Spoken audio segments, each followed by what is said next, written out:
27 सितंबर 1907 भगत सिंह का जन्मदिन है।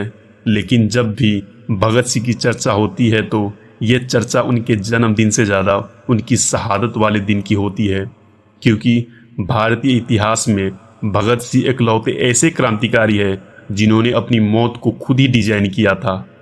17 दिसंबर 1928 को पुलिस अधिकारी सैंडर्स की हत्या का दोषी करार देते हुए उन्हें फांसी की सजा सुनाई गई थी।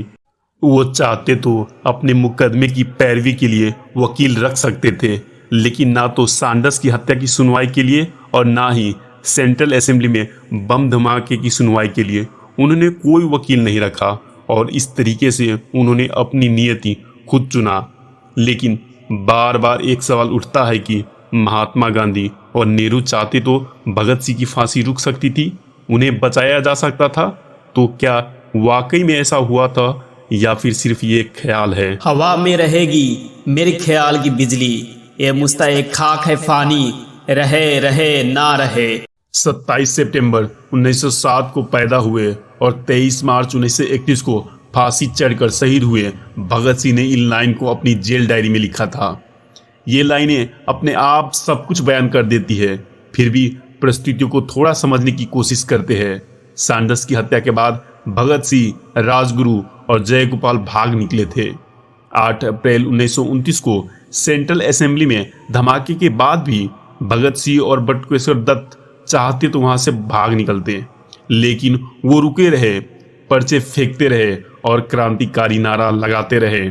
मकसद देश और दुनिया को संदेश देना था, जिसमें वो पूरी तरीके से कामयाब हुए। गिरफ्तारी के बाद 7 मई 1929 को जब मुकदमे की सुनवाई शुरू हुई तो भगत सिंह की तरफ से आसफ अली कोर्ट में मौजूद थे। कोर्ट में जब लंच टाइम हुआ तो भगत सिंह ने कोर्ट रूम में मौजूद अपने पिता किशन सिंह से साफ तौर पर कहा कि सरकार उन्हें फांसी पर चढ़ाने के लिए तुली है, लिहाजा चिंता करने से कुछ नहीं होगा, उनकी फांसी तय है। अगले दिन 8 मई को जब भगत सिंह को बयान देने के लिए कहा गया तो उन्होंने साफ इनकार कर दिया। सेशन कोर्ट में मुकदमे की सुनवाई शुरू हुई तो भगत सिंह ने माना कि उन्होंने बम फेंका है, क्योंकि इंग्लैंड को जगाने के लिए बम फेंकना जरूरी था। कोर्ट ने अपने लंबे फैसले में कहा कि बम फेंकने की दोषी भगत सिंह और बटुकेश्वर दत्त को आजीवन कारावास की सजा सुनाती है। लेकिन अभी भगत सिंह के खिलाफ एक और बड़ा मुकदमा बाकी था, सैंडर्स की हत्या का मुकदमा। इसकी शुरुआत 10 जुलाई 1929 से शुरू हुई। सैंडर्स हत्याकांड में भगत सिंह समेत 15 लोगों पर मुकदमा चलाया गया। इनमें से 7 सरकारी गवाह बन गए, जिनमें राम शरण दास, ब्रह्मदत्त, जयगोपाल, मनमोहन बनर्जी, हंसराज बोहरा और ललित कुमार मुखर्जी शामिल थे। इस केस में भी भगत सिंह ने कोई वकील नहीं रखा, अपनी सफाई में कुछ नहीं कहा। मुकदमे की सुनवाई के दौरान भगत सिंह ने दूनी चंद को अपना कानूनी सलाहकार बनाया, लेकिन ये साफ कर दिया कि दूनी चंद न तो किसी गवाह से कोई सवाल करेंगे और ना ही कोर्ट में जज से कोई बात करेंगे। भगत सिंह के पिता किशन सिंह ने वायसराय ऑफ इंडिया के सामने याचिका लगाई कि सैंडर्स की हत्या के दिन भगत सिंह लाहौर में थे ही नहीं।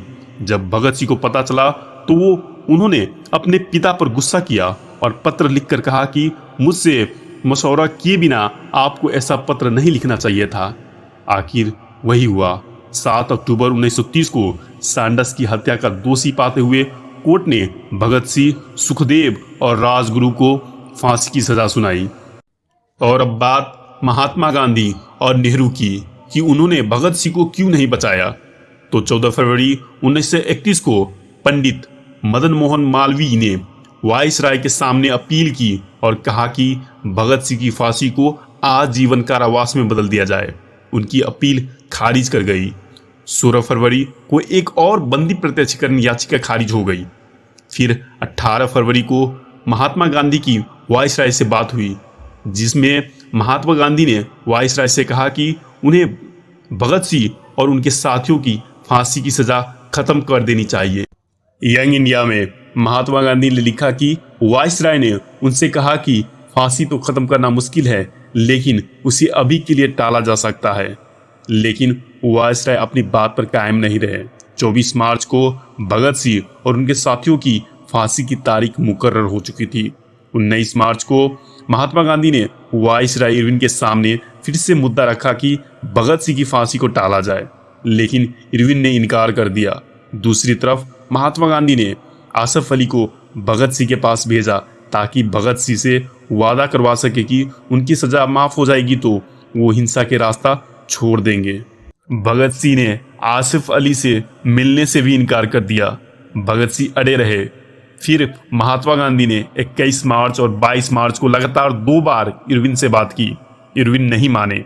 23 मार्च को फिर महात्मा गांधी ने चिट्ठी लिखी, लेकिन जब तक इरविन चिट्ठी पढ़ते तय तारीख से एक दिन पहले ही 23 मार्च को भगत सिंह को फांसी दे दी गई। 24 मार्च को जब महात्मा गांधी कांग्रेस के कराची अधिवेशन में शामिल होने के लिए पहुंचे तो उनका भयंकर विरोध हुआ। महात्मा गांधी ने कहा, चाहे वो कोई भी हो, उसे सजा देना मेरे अहिंसा धर्म के खिलाफ है। तो मैं भगत सिंह को बचाना नहीं चाहता था। ऐसा शक करने की कोई वजह नहीं हो सकती। महात्मा गांधी ने कहा, मैंने फांसी को रोकने की हर मुमकिन कोशिश की, कई मुलाकातें की, 23 मार्च को चिट्ठी भी लिखी, लेकिन मेरी हर कोशिश बेकार हुई। और रही बात नेहरू की, तो उन्होंने 12 अक्टूबर 1930 को भगत सिंह की फांसी से पहले ही एक सार्वजनिक भाषण में कहा था, मैं उनसे सहमत हूं या ना हूं, मेरे मन में भगत सिंह जैसे व्यक्ति के लिए साहस और श्रद्धा भरी है। भगत सिंह जैसे लोग बड़ा दुर्लभ पैदा होते हैं। वाइसराय को अपने दिल से पूछना चाहिए कि अगर भगत सिंह एक अंग्रेज होते और उन्होंने इंग्लैंड के लिए ऐसा किया होता तो उन्हें कैसा अनुभव होता। नेहरू ने अपनी किताब डिस्कवरी ऑफ इंडिया में भी लिखा है कि भगत सिंह एक प्रतीक बन गए थे। कुछ ही महीने के अंदर पंजाब के हर शहर और हर गांव के अलावा भारत के बाकी हिस्सों में भी उनका नाम गूंजने लगा था।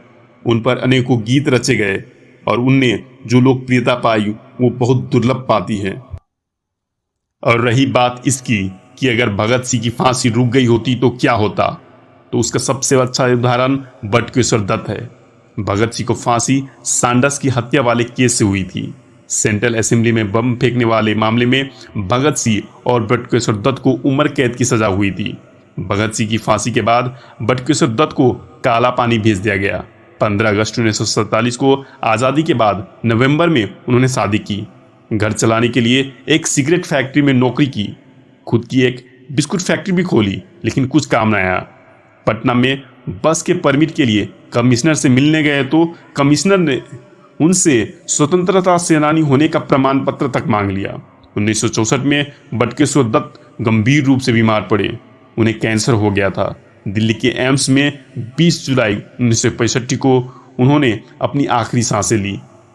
बाकी तो आप पर छोड़ते हैं कि अगर भगत सिंह की फांसी रुक गई होती तो क्या होता। आप आसानी से अंदाजा लगा सकते हैं कि इस देश में आज़ादी के बाद जिंदा रहे क्रांतिकारियों के साथ क्या सलूक हुआ। बाकी इसका दोषी कौन है, ये एक लंबी बहस है, क्योंकि इस अपराध से न तो कोई राजनेता बरी किया जा सकता है और न ही आप न मैं।